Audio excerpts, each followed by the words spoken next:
Welcome back to Lalitha's kitchen. ఈరోజు మనం చేస్తున్నాము జుకినీ పచ్చడి.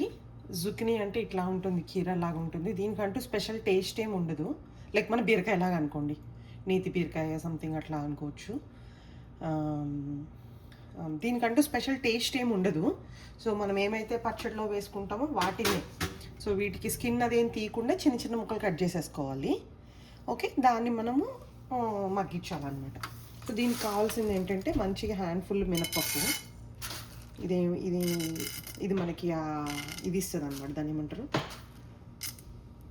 ఆ సోయా లాగా వస్తుంది అనమాట. పచ్చడి కాబట్టి జీలకర్ర, కొద్ది శనగపప్పు.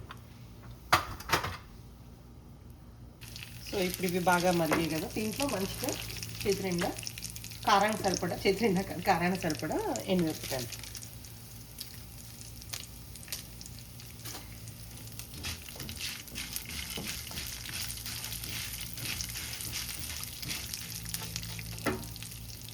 కట్ చేసి పెట్టుకుని జుకినీ వేసి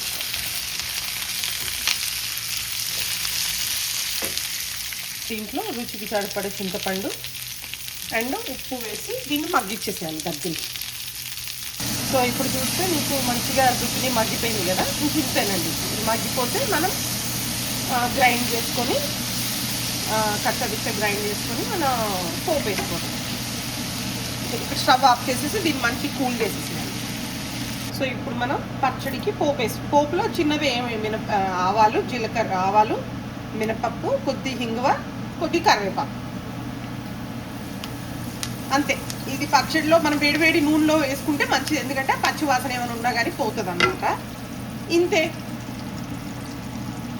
ఇప్పుడు మనం పోపుని దీంట్లో వేసేసుకోవాలి. ఎప్పుడు ఏది పోపు వేసినా ఎమ్మటే మూత పెట్టండి, ఎందుకంటే ఆ పోపు దానికి పడుతుంది అన్నమాట. అంతే, యమ్మీ యమ్మీ